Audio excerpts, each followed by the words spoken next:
Bonjour à tous pour ceux que j'ai pas encore eu l'occasion de croiser. Donc bienvenue sur le premier atelier de la matinée donc consacré à Microsoft Fabric. Donc l'idée là, ça va être un petit peu de faire un tour de la plateforme de Microsoft Fabric. On entend beaucoup parler dernièrement. Juste l'idée, c'est de voir un peu comment ça se présente, à quoi ça sert concrètement dans les grandes lignes, en tout cas les grosses briques. Parce que Microsoft Fabric, c'est vraiment une plateforme avec laquelle on peut faire énormément de choses. Là, l'idée, c'est de voir un petit peu les principales briques, on va dire. On ne pourra pas tout couvrir en 30 minutes, mais voilà, je vais essayer de faire un peu un bon résumé et n'hésitez pas après si vous avez des questions ou si on peut échanger ensemble pour approfondir sur certains points. Juste pour me présenter rapidement, donc, je m'appelle Antoine, je suis consultant chez Axie consultant data depuis plus de 6 ans maintenant. J'ai commencé par faire du clic, donc je suis entré par la branche clic chez Axie, puisqu'on était historiquement assez tourné clic. Donc j'ai encore ces compétences sur clic et aujourd'hui maintenant sur Fabric et Power BI, puisque Power BI est une partie en fait de Fabric, on verra par la suite. Voilà, donc pas mal d'expertise sur ces outils-là, principalement. En interne, j'interviens sur des phases d'avant-vente avec les clients pour présenter les fonctionnalités, un peu le besoin pour le conseil, etc. Des événements comme celui-ci, la relation éditeur-partenaire avec également Stéphane qui est présent avec nous qui est notre partenaire Microsoft, avec qui je ferai une présentation après sur Copilot. Et sinon, en clientèle, j'interviens pas mal en clientèle, 80% de mon temps quasiment. Aujourd'hui, je suis chez Eurotunnel, que Pierrick et Christophe ont présenté. Et là, on est en plein dedans, on est sur des problématiques enfin, on est sur des sujets, pardon, Power BI, Fabric. On a Snowflake, et on a également Click, puisqu'il y a un bel historique Click qu'on est en train de migrer justement vers Power BI. Donc moi, c'est vrai que cette mission-là me correspond plutôt bien, puisque comme j'ai un gros historique Click, ça me permet de bien faire le parallèle entre les deux outils, de voir un peu quelles sont les différences aussi, on en discutait juste avant, de voir quelles sont les différences, quels sont les avantages de l'un et de l'autre, et d'avoir une vision un peu globale sur ces outils. Donc finalement, Fabric, très simplement, qu'est-ce que c'est? En fait, c'est une solution complète, finalement. C'est un peu la data platform de Microsoft. L'idée, c'est d'avoir une solution complète dans laquelle vous allez pouvoir tout faire en termes de data sur la même interface. Donc, c'est d'avoir vraiment la data de l'ingestion jusqu'à avec les processus de transformation, de stockage, jusqu'à la restitution. La restitution, ça peut être du Power BI, donc la restitution un peu classique dashboard.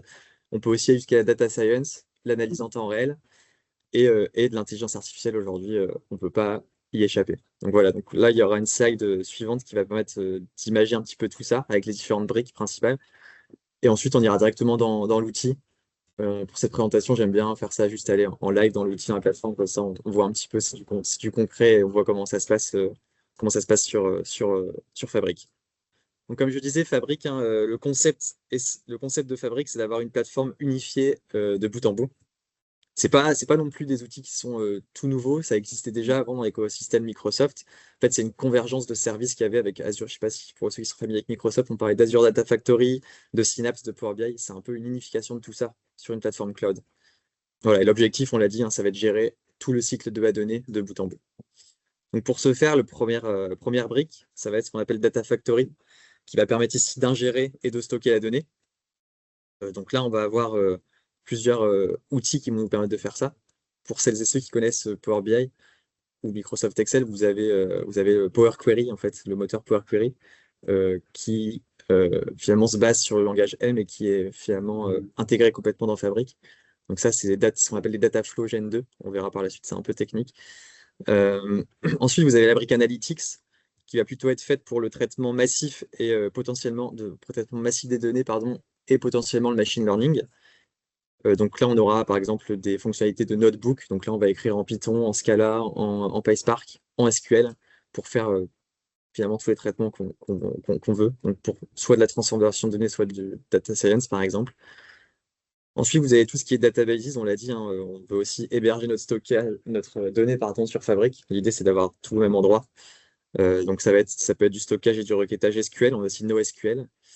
Euh, donc là, l'idée, c'est de pouvoir, finalement, un peu comme dans Snowflake, de pouvoir interagir avec notre donnée aussi enfin, en direct. Donc les métiers peuvent aussi très bien, s'ils ont une appétence avec du SQL, et ils sont capables d'aller fouiller directement avec une requête SQL. On est capable de le faire dans Fabric. En fait, c'est un peu comme si dans Fabric, on avait un Snowflake qui était intégré, quoi. Ensuite, vous avez la brique Real-Time Intelligence. Donc là, c'est pour des cas d'usage un peu plus poussés, là, voilà, du temps réel, hein. C'est idéal pour avoir. Pardon, j'ai été un peu vite. Idéal pour des logs et des événements immédiats, hein. Donc, il y a des cas d'usage qui existent. Par exemple, quand on veut contrôler euh, l'état des machines dans un entrepôt, on a besoin d'actions immédiates. Bah, là, on va être sur du real-time parce qu'on a besoin de savoir ce qui se passe en temps réel. Et enfin, vous connaissez cette brique sûrement toutes et tous, Power BI, qui est finalement aujourd'hui complètement intégré à Fabric. Donc, ça fait partie de l'expérience Microsoft Fabric. Euh, voilà. Finalement, aujourd'hui, même pour celles et ceux qui ont du Power BI, quand vous publiez un rapport Power BI sur Power BI Services, bah, en fait, vous publiez sur Microsoft Fabric. Ça reste dans la même, c'est la même interface cloud. C'est juste que pour vous, c'est transparent peut-être parce que vous n'avez pas la capacité Fabric. Mais derrière, c'est le même moteur et c'est la même interface. Donc, on rentrera dans l'interface juste après. Mais l'idée, ils sont partis un peu de ce qu'ils avaient construit avec Power BI Services et ils ont étendu avec toutes ces briques. Donc Power BI, hein, visualisation, insight, ça c'est du classique.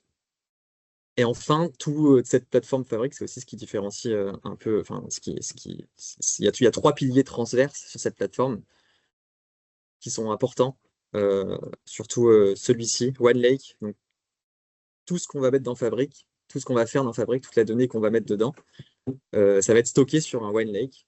Donc le OneLake, il faut le voir un peu comme le OneDrive de la donnée. Vous connaissez sûrement tous Microsoft OneDrive, SharePoint. Bah, c'est un stockage d'entreprise ou un stockage un peu centralisé. Bah, OneLake, c'est le stockage. Vous, c'est assez transparent quand vous développez sur Fabric. En fait, dès que vous faites quelque chose sur Fabric, c'est stocké sur OneLake, sur ce OneLake. Et ce OneLake, après, ce qui est bien, c'est qu'on peut faire aussi des raccourcis, par exemple. Donc, si on veut mettre un fichier CSV, un fichier JSON, un fichier parquet, bah, on le met sur le OneLake et il va être directement accessible par les briques de la plateforme. Donc, l'idée, c'est vraiment que ce soit un stockage unique. Donc, stockage unique, qui dit stockage unique, dit suppression des silos et des copies de données inutiles. On a vraiment cette chose qui est centralisée. Ensuite, vous avez l'IA, donc avec Copilot, forcément sur la plateforme Microsoft, qui est complètement intégrée sur la plateforme. C'est-à-dire, quand je dis complètement intégré, ça veut dire qu'on va pouvoir faire de l'IA pour développer, pour nous aider à développer. Donc, si on a envie d'aller plus vite, qu'on n'a pas forcément les compétences, bah, on peut dire à l'IA, bah, tiens, fais-moi cette requête SQL comme ça, fais-moi mon tableau de bord. Lui, il va être capable de. C'est un aide au développement, il va pouvoir vous aider à créer vos développements, à aller plus vite.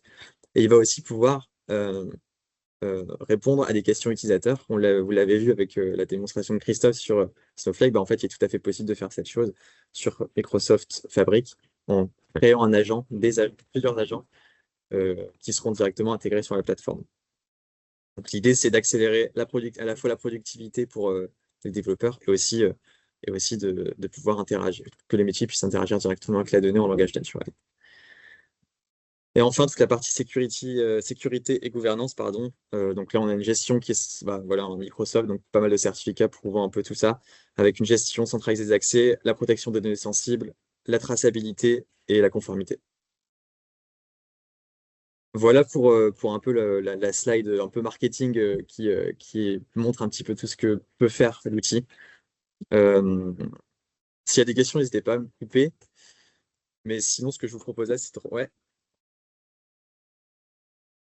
ouais, Et effectivement, je vous rejoins, j'ai l'impression que c'était des briques qui étaient déjà existantes. Et donc, exactement, ouais. le terme sémantique, en fait, il s'est unifié. J'ai du mal à discerner la partie Lakehouse avec OneLake, avec Data Warehouse.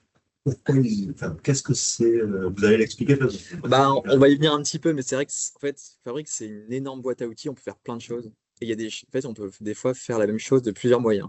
Et c'est ça qui est un peu des fois compliqué aussi à comprendre, même pour nous. On s'y perd un peu. Mais par exemple, typiquement entre le lakehouse et le warehouse, bah, des fois, on ne sait pas lequel choisir parce qu'on se dit, bah, c'est quoi vraiment concrètement la différence? On a l'impression que ça fait un petit peu la même chose. Bah, il y a quand même des petites différences, des fonctionnalités. Par exemple, si on est sur de la donnée structurée, qu'on va interroger en SQL, bah, le warehouse il va être peut-être plus performant. Le lakehouse, ça va être plutôt pour de la donnée un peu moins structurée. On va pouvoir mettre des fichiers plats, des CSV, des JSON, des parquets, voilà, des fichiers texte. Sur Warehouse, par exemple, on ne peut pas faire ça. Donc il y a quelques, enfin, il y a beaucoup de similitudes, effectivement, mais il y a aussi pas mal de différences, mais plutôt au niveau performance et un peu structuration de ce qu'on veut en faire, finalement, derrière.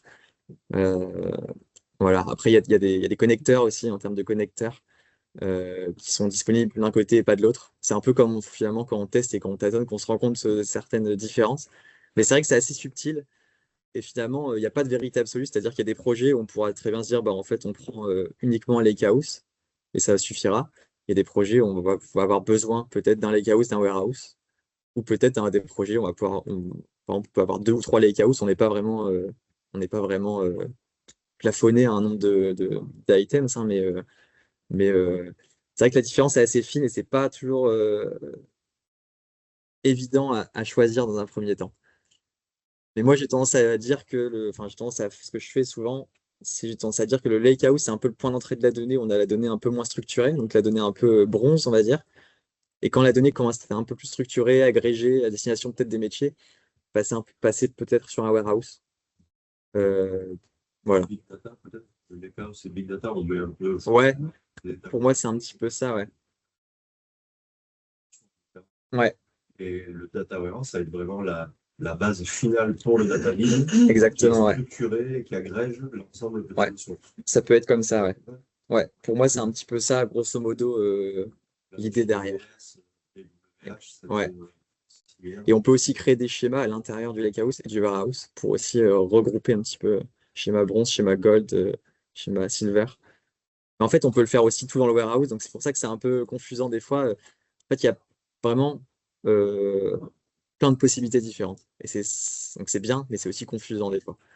De licence, ça ne joue pas. Non, en termes de licence, en fait, pour accéder à Microsoft Fabric, effectivement, dès que vous avez un compte Microsoft, vous avez un essai gratuit de 60 jours.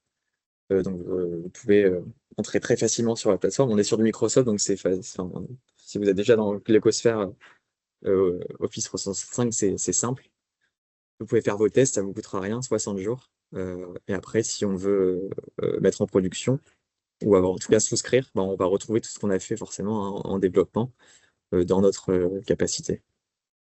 Voilà. Sémantique que vous avez évoquée, elle est où dans en fait? La couche sémantique, par rapport à ce que Christophe disait, ou... C'est prévu. Ouais, ouais, il y a tout. Il y a tout. Donc, bon, on va le voir. De toute façon, on va rentrer dans l'outil. En fait, la slide là, c'est une slide qui est assez, qui est récapitulative, pardon, un peu de la plateforme des grandes briques. Mais en fait, il y a plein d'autres outils derrière. C'est plutôt des catégories ça, c'est plutôt des catégories d'items. Je vais vous montrer. Donc voilà. Donc là, j'entre dans la plateforme Fabric. Donc vous voyez, c'est une interface qui est très Microsoft, hein. Voilà, ici, là, voilà, je suis connecté avec mon compte Axie sur le tenant de notre société. Euh, et j'ai ma licence de type premium. Donc, là, je suis sur l'interface de l'accueil de Fabric. Donc, voilà, j'ai une première page d'accueil qui me propose quelques briques et qui me propose des petites vidéos un peu, des petits modules un peu, voilà, hein, pour commencer. Je vais pas rentrer là-dedans, j'aime pas trop ici cette chose-là, mais si je fais parler avec ce que je viens de vous présenter ici dans les workloads, je vais descendre tout en bas et là je vais retrouver un peu les différents workloads que je vous ai présentés finalement. Ça change souvent. Voilà, moi, je vous avais présenté 5. Là, par exemple, ils ont décidé de séparer la data science avec le data warehouse. Et donc, si je prends par exemple Data Factory, je rentre dedans, je vais avoir un peu un aperçu de tout ce que ça fait. Et ce qui m'intéresse, moi, surtout, c'est ici la liste des items qui sont en fait aujourd'hui capables de faire de l'ingestion de données avec Fabric. Donc, par exemple, les principaux, hein, le Dataflow Gen 2, ça, c'est le langage Power Query de Power BI. Quand on fait un Dataflow Gen 2 ici, quand on fait du Power Query, finalement, c'est un Dataflow Gen 2 derrière. Donc là, c'est juste que c'est un peu un rapport Power BI. Ici, il va être splitté sur Fabric en Dataflow Gen 2, modèle sémantique et report. Ça va être trois items. Contrairement à Power BI, vous avez l'impression que c'est que un parce que vous êtes dans votre rapport Power BI. Et là, l'idée, c'est de vraiment splitter, on va dire, les différents outils, puisque après, ça pourra être réutilisé à plusieurs endroits et ça sera un peu mieux ficelé, on va dire.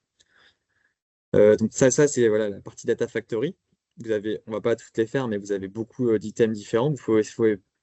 Là, l'idée, c'est de récupérer votre donnée. Donc, par exemple le copy job qui permet simplement de faire une copie d'une source A vers Fabric. Donc votre base de données, qu'elle soit on-premise ou cloud, ça c'est l'item principal qui permet de faire de la copie de A à B sans faire de transfo. Donc vous copiez votre donnée. Vous avez du mirroring. Donc il y a plusieurs mirroring qui sont disponibles. C'est une liste non exhaustive, mais l'idée du mirroring, c'est de faire de la réplication en temps réel. Par exemple, avec Snowflake, on peut dire on fait du mirroring sur la base Snow. Comme ça, s'il y a des modifications sur Snowflake, en fait, c'est imputé directement sur Fabric. Et sur Fabric, on a la donnée qui est répliquée, qui est mirrorée. Voilà, vous avez beaucoup de choses. Donc ça, c'est vraiment la Data Factory, la partie ingestion. En termes de transformation, alors, là, on rentre sur la partie data 1, donc là, on retrouve par exemple le lakehouse, parce que les données, quand on les copie, il faut les mettre à un endroit. Donc là, on les met sur un lakehouse, par exemple. On a le notebook, on en a parlé un petit peu, ça c'est pour faire là, aussi transformation de données, une autre possibilité de faire la transfo de données. Donc là, c'est plutôt du SQL un peu plus SQL ou alors un peu plus avancé avec du Python ou du Scala, pour faire des choses un peu plus poussées ou quand on a l'habitude de coder. Euh, Et ensuite, alors je ne vais peut-être pas rentrer dans tout pour le moment, mais on a tout ce qui est data science, machine learning, etc. Là aussi, on va retrouver le notebook, on va aussi retrouver des modèles qui sont mis en place par Fabric qui permettent de faire du machine learning un peu no-code, low-code. On sort un peu du sujet. Euh, et ensuite, là, toute la data warehouse, donc, qui est un peu différente de celle qu'on a vue avant, la data ing. Mais voilà, mais vous voyez qu'on retrouve finalement des composants qu'on avait également dans les autres. Donc c'est pour ça que c'est un peu, il y a des catégories de, d'items, mais dans lesquels les items peuvent se trouver à plusieurs endroits au même moment. Voilà, donc il y a beaucoup de choses. Après, Power BI Real Time, là, je ne vais pas m'éterniser là-dessus, mais en tout cas, si vous souhaitez aller plus loin sur ces modules-là, il y a ces choses-là qui sont disponibles. Encore plus concrètement, comment ça se passe? Donc, là, je suis dans mes workspaces, donc mes espaces de travail. Donc, un espace de travail, c'est comme un peu un dossier dans lequel on va pouvoir créer des choses et partager, collaborer entre les différentes personnes. Donc là, par exemple, j'ai un espace de travail qui s'appelle Yatu Sales Analysis. Donc Yatu, pour remettre un petit peu dans le contexte rapidement, c'est juste des données de démonstration. Donc c'est une chaîne de supermarchés en France. Donc enfin, c'est un truc fictif. Il y a environ 200 magasins. Et l'idée, c'est simplement d'analyser les ventes, les marges et les volumes vendus. Donc là, vous verrez, on est sur un jeu de données de démo de grande distribution, donc des supermarchés un peu partout en France. Donc là, j'ai mon workspace, mon espace de travail qui s'appelle Sales Analysis. Cet espace de travail, je peux manager mes accès pour dire, par exemple, Jordan et Julien ont accès, Augustin également.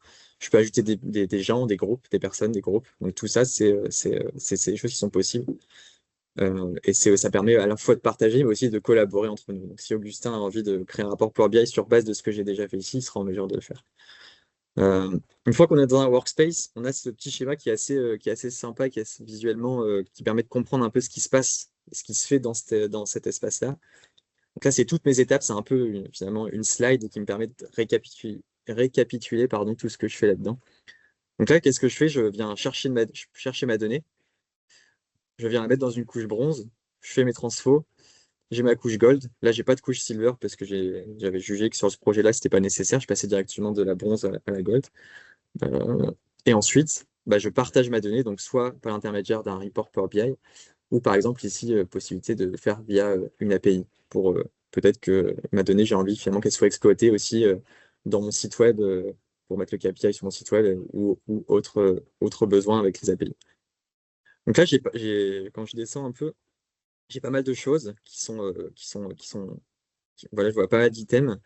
L'idée de ce schéma aussi, c'est de se dire que ça va faciliter aussi l'interface pour le développeur et pour l'utilisateur, c'est-à-dire que dès qu'il va cliquer sur une brique, il va voir ce qui est associé directement à cette brique. Donc là, je vois que mon obtention de data, finalement, j'ai filtré et j'ai bien, on l'a vu avant, le copy job qui permet de récupérer ma data d'un point A à un point B. Donc là, c'est un copy job qui me permet de copier mes données depuis Snowflake jusqu'à mon lakehouse. Si je clique sur ma couche bronze, là, je retrouve mon lakehouse. Donc là, c'est là où je stocke ma première fois ma donnée. Là, j'ai fait juste une copie conforme. Je stocke ma donnée. Ensuite, dans tout ce qui est data prep, voilà, j'ai décidé d'utiliser à la fois des Dataflow Gen 2, donc l'équivalent d'un Power Query, et du notebook pour montrer un peu les différentes capacités de l'outil.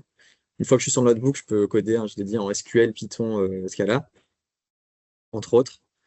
Et ensuite, cette donnée, une fois que j'ai fait mes transformations, bah, je la stocke ici dans un warehouse. Là, c'est une donnée qui est plus structurée. Je vais rentrer dans le détail plus après, mais plus, pardon, je vais rentrer plus dans le détail juste ensuite. Mais l'idée, c'est d'avoir une donnée qui est structurée, qui soit peut-être agrégée. Par exemple, dans ma couche bronze, en fait, j'ai tous mes tickets. Là, c'est des supermarchés, j'ai tous mes tickets de caisse, mes lignes de panier. Mais en fait, quand je suis dans mon warehouse, moi, ça ne m'intéresse pas forcément d'avoir le numéro de ticket. Le client A a acheté 57 articles. Bah, j'ai pas besoin d'avoir tout le détail. Moi, ce que je veux, c'est une donnée qui soit plus agrégée, qui soit un peu plus consolidée. Ce qui fait qu'après, dans mon warehouse, on en parlait juste avant, bah, je vais avoir une data qui sera plus consolidée et qui va répondre vraiment à un besoin, quoi. Euh, voilà. L'idée, c'est pas de surcharger le warehouse, c'est d'avoir la donnée qui va être vraiment nécessaire pour la suite. Et, ouais. Et c'est là que intervient également le modèle sémantique. Donc, une fois qu'on a donné dans notre warehouse, très bien. Après, il faut en construire un modèle, forcément. Donc, sur Power BI, encore une fois, je fais beaucoup de parler avec Power BI, mais c'est assez transparent parce que quand vous êtes dans votre Power BI, vous avez l'interface Power Query, le modèle sémantique et le rapport. Là, c'est splitté en 3 briques. Donc, il y a la brique, on l'a vu, on l'a dit, chargement Dataflow Gen 2. La brique modèle sémantique. Donc, un modèle sémantique, c'est ni plus ni moins qu'un schéma des tables. Visuellement, on le voit comme ça. C'est un schéma des tables. Donc souvent, on parle souvent du modèle en étoile. On a la table de fait qui est au milieu, ou les tables de fait, et les dimensions qui sont autour et qui se rejoignent. Euh, et voilà, donc là, modèle, c'est avec les relations pardon, entre les tables. Donc c'est là aussi on va définir nos mesures. Donc dire qu'est-ce que c'est le chiffre d'affaires. Donc c'est la somme de mes ventes, la somme de mon montant en ligne, par exemple. Qu'est-ce que c'est que mes marges? C'est là qu'on va définir nos mesures. La définition du modèle sémantique aujourd'hui est très importante parce que un modèle sémantique propre, c'est ce qui va permettre à vos utilisateurs finaux de créer votre rapport Power BI, mais c'est aussi ce qui va permettre demain à l'IA de bien comprendre ce qu'on a envie de lui poser comme question. Et enfin, la partie Power BI, donc là, c'est mauvais item qui est associé. Ça ne devrait pas être ça. Voilà. Donc là, je filtre sur ma brique Power BI et j'ai bien mon rapport qui est filtré. Donc ça, en fait, c'est juste ce petit schéma-là, c'est juste un truc visuel que vous construisez et qui permet après de se mieux s'y retrouver. Donc, si je rentre un petit peu dans le détail, donc par exemple, on va commencer par la fin, juste pour que ce soit vraiment concret dès le départ. On va vraiment passer 1 minute là-dessus, c'est le rapport Power BI. Donc là, c'est un rapport BI, je vous apprends rien, mais c'est vraiment du classique. On a, je vous l'ai dit, euh, plusieurs supermarchés sur tout le territoire français. On a envie d'analyser 3 indicateurs principaux qui sont le volume, le chiffre d'affaires et les marges. Ok, très bien. Donc c'est du Power BI classique, hein, avec les filtres sur les volets de filtres dans la bande, sur le bandeau horizontal. Donc ce modèle Power BI, sur quoi il se base finalement? Je vais retourner pardon, ici dans mon espace de travail, que je peux aussi, les items, je peux aussi les accéder directement d'ici. On a dit que c'était basé sur un modèle sémantique. Donc, si j'ouvre maintenant mon modèle sémantique, donc, j'ai cette première interface qui me liste un peu finalement mes différentes tables, mais je peux aussi avoir une vision un peu plus schématique ici. Et là, je pense que vous avez tous également déjà vu ce genre de choses. Mais très simplement, modèle en étoile avec la table des ventes, les produits, les magasins et la répartition géographique. Donc ma table de fait est ici au milieu. Je garde vraiment uniquement ce dont j'ai besoin. Donc dès qu'il y a une petite calculette ici, c'est-à-dire que c'est une mesure, donc c'est quelque chose qui a été finalement défini par l'utilisateur. Le chiffre d'affaires du mois, ouais, je peux avoir des informations dessus, je peux définir un format, etc. Là, je crée mon modèle sémantique. Je peux également masquer, si je le souhaite, certaines mesures, c'est-à-dire enfin, certains champs. Parce que par exemple, l'ID du produit, c'est peut-être pas quelque chose que je vais utiliser dans mon rapport Power BI, bah, je vais le masquer, parce qu'une fois de plus, le but c'est que les utilisateurs après se connectent à ce modèle sémantique et qu'il n'y ait qu'une vérité. Et en fait, les ID de produits, la plupart du temps, les gens s'en fichent un petit peu. Donc l'idée, c'est vraiment d'aller. Moi, j'ai envie de dire, l'idée, c'est un maximum d'alléger un peu le modèle sémantique, d'avoir vraiment ce qui est nécessaire. Ça va servir pour les développements, mais aussi pour l'IA derrière. Comme ça, l'IA, il évitera de vous sortir des ID produits si vous n'en avez pas besoin, ça tombe. Et voilà. On met vraiment que les briques qui nous intéressent. Et donc, ce modèle sémantique, sur quelles données il se base? Il se base, on l'a dit, sur le data warehouse. Le data warehouse, il se présente un peu comme ceci. Donc, je l'ai dit, hein, on peut créer plusieurs schémas. Là, on a un seul schéma qui s'appelle DBO, donc la source. Et dans ce schéma, je vais retrouver toutes mes tables. Euh, donc, par exemple, j'ai une table de faits qui représente mes ventes. J'ai aussi une table de faits qui reprend mes lignes de vente. Par contre, vous avez vu dans le modèle sémantique, j'ai pas forcément besoin de mes lignes de vente. Moi, j'ai repris que mes sales parce que j'ai pas besoin d'aller au détail de la ligne. Donc, je peux très bien avoir plus de données. Enfin, je peux très bien avoir énormément de tables dans mon warehouse qui soient séparées en différents schémas, en différents dossiers. C'est pas pour autant que dans mon modèle sémantique, je suis obligé de tout prendre. Je prends vraiment ce dont j'ai besoin. Je peux créer plein de modèles sémantiques, finalement. Un modèle sémantique pour les ventes, un modèle pour la compta, un modèle pour les stocks. Voilà. L'idée, c'est pas de tout prendre tout le temps. Et là, dans mon warehouse, on pourrait ici imaginer avoir finalement des tables qui soient directement mises à disposition des métiers, ce qu'on appelle un peu la couche gold, des métiers qui ont un peu plus d'appétence pour ce genre de choses avec des requêtes SQL notamment et qui sont en mesure d'aller chercher l'information un peu plus précise. En fait, on pourrait très bien leur donner d'accès juste au warehouse en disant, voilà, ici, vous avez envie de savoir, avoir des informations sur les ventes, faites votre requête SQL. Donc là, c'est une requête SQL très classique. Là, ce que je dis, tout simplement, c'est fais-moi un top 100 de mes lignes de vente. Très rapidement, il va me le sortir. Et en fait, là, je pourrais modifier ma requête pour dire par exemple, fais-moi une somme de mon CA. Bon, là, c'est sur toute la table et encore une fois, il me le sort. Donc là, on est vraiment sur du data warehouse classique, hein, c'est ce qu'on retrouverait sur un Snowflake par contre. Ok. Par exemple, pardon. Voilà, l'idée, c'est que la donnée soit un peu plus structurée. Encore une fois, l'avantage du warehouse, c'est que c'est fait pour ça, c'est fait pour interagir rapidement avec du SQL. Il va être plus performant qu'un lakehouse. Après, sur des grosses volumétries de données, forcément. Et ensuite, on a dit aussi qu'on pouvait faire pas mal de transformations de données avec du SQL. Voilà, hein, c'est un peu aussi, on a toujours eu l'habitude de faire enfin, il y a beaucoup de personnes qui sont très à l'aise avec le SQL et finalement, c'est un langage qui est un peu universel, j'ai envie de dire. Faire de la création de tables, du renommage, de l'update, du merge, c'est possible de le faire ici. Et ensuite, on va pouvoir juste, ce qu'on appelle créer des procédures stockées. Donc là, j'ai une procédure qui me permet de créer ma table de faits, faire de la modification. Je ne vais pas rentrer dans le détail, mais l'idée, c'est de montrer qu'il n'y a pas forcément que le Dataflow Gen 2 ou les notebooks pour faire de la transfo de données. Il y a aussi toute la partie SQL qui est bien présente. Donc, Warehouse, modèle sémantique, Power BI. Euh, alors, Lakehouse, et c'est là où c'est aussi un petit peu bizarre parce que l'interface est très, très, très similaire, pardon. Euh, une des différences principales, c'est que vous allez pouvoir mettre ici des fichiers. Donc là, j'en ai pas forcément, mais c'est des fichiers CSV, fichiers TXT, fichiers JSON. Vous pouvez directement mettre ça dans votre lakehouse. Et vous pouvez également faire un raccourci. Il y a aussi ça, les shortcuts qui permettent d'interroger de la donnée, qu'il soit sur un OneDrive, sur un SharePoint, sur un dossier partagé. C'est l'avantage du lakehouse. C'est de la donnée, c'est un gros fourre-tout, on va dire. Plus que le warehouse, ça doit vraiment être structuré.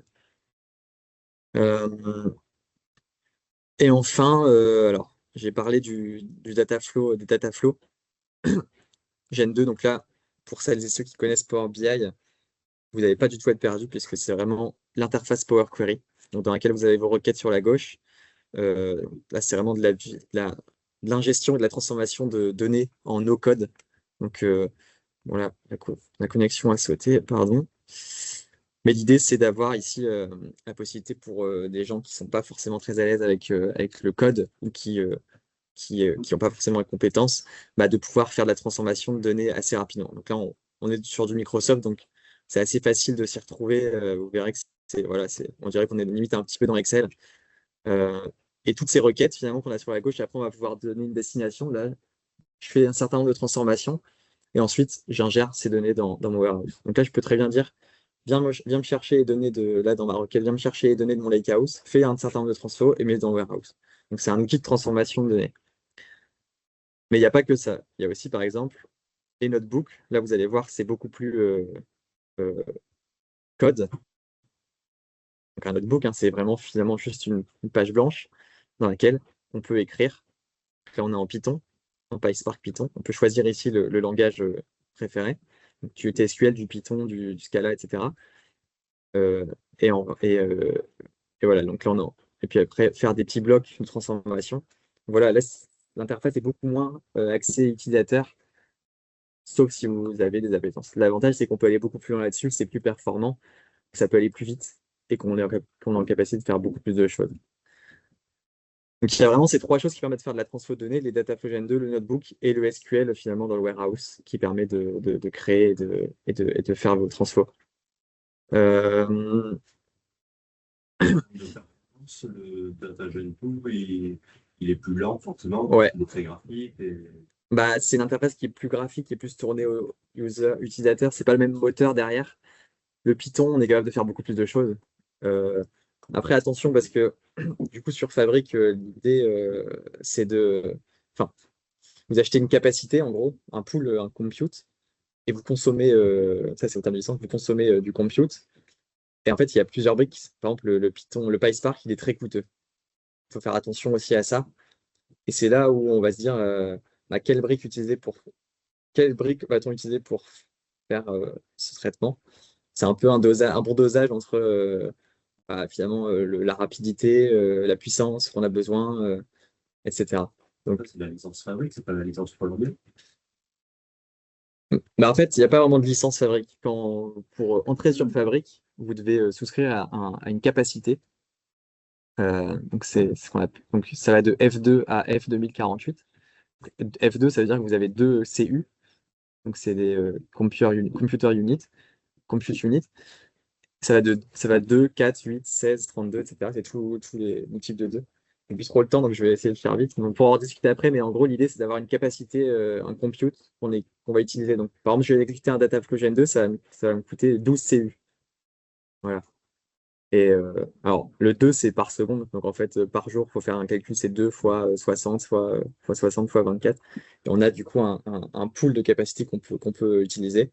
Et dès qu'on va faire quelque chose, dès qu'on va exécuter quelque chose, dès que même l'utilisateur va aller sur Power BI faire un filtre, ça va consommer du CU. Et voilà. Donc, voilà. Et après, pour consommer du rapport Power BI, effectivement, il faut une licence Power BI. Euh, alors, ça dépend. À partir de la F64, vous avez le nombre d'utilisateurs illimité en termes de viewers, donc consommateurs. Par contre, les personnes qui créent les rapports Power BI ont toujours besoin d'une licence pro aujourd'hui qui est à peu près à 10 euros par mois, en plus de la capacité fabrique. Donc, c'est deux choses différentes. Vous pouvez très bien avoir juste vos licences Power BI Pro, ou alors vous pouvez avoir une capacité fabrique. Mais si vous voulez faire du Power BI, bah, il faut avoir au moins les développeurs qui aient des licences pro, en plus de la capacité fabrique. Mais il n'y a pas vraiment de licence fabrique. Il y a pas, je ne vais pas dire bah, Antoine, il a une licence fabrique. C'est le tenant qui a une capacité fabrique. Et Je peux juste préciser sur la partie fabrique. ouais, vas-y, hein, t'inquiète. En fait, pour la fabrique, le coût de la fabrique, ça se scinde en deux. Vous avez le coût de Microsoft Fabric. Comme l'a dit Antoine, vous avez les capacités F2 à F2048. 48. Ensuite, vous avez le coût du OneLake qui est le coût du stockage, Ouais. concrètement. Donc, si je prends la F64, une F64 va coûter. Est-ce que la notion de pay as you go, ça vous parle? Paiement à l'utilisation. Une F64 va coûter à peu près 8 000 euros. Si vous la prenez en réservation d'instance, c'est-à-dire que vous vous engagez à ce qu'elle soit, que vous la prenez sur 1 an, elle va vous coûter 5 000 euros. D'accord? Et au-dessous de ça, vous allez rajouter le coût du stockage. Allez, je vous donne un exemple. 1 Tera de stockage, c'est à peu près 25 $. Donc, concrètement, mensuellement, vous allez avoir ce coût-là. C'est aussi simple que ça. On n'a plus là. Avant, pour ceux qui ont fait du Power BI, vous aviez le coût d'une P2, P1, ce genre de choses. Ça n'existe plus. Maintenant, on s'est aligné, donc Microsoft s'est aligné. Quand vous voulez faire du BI, du Power BI, vous achetez une fabrique, tout simplement. La capacité Azure. Exactement, tout simplement. Donc, vous allez prendre pour faire du BI, vous allez prendre une capacité fabrique F2, F3, qui est intégré, le petit schéma qu'il vous a montré. C'est pour ça qu'Antoine vous a montré ce schéma-là. Il est hyper important parce que ça définit ce que vous, concrètement derrière le coût de votre environnement. Voilà. sans entrer plus dans les détails. On va arrêter. Parce que c'est Stéphane qui va prendre la main sur la partie IA, mais c'est toujours lié à Fabric. Mais on pourra, j'ai une slide si vous voulez après qui présente un peu la tarification. Mais c'est vrai que là, il n'y a pas beaucoup de temps, donc c'est un peu le rush. Voilà, donc je vous laisse la main à Stéphane qui va nous présenter la partie IA Copilot, toujours intégrée dans Fabric, finalement. Merci.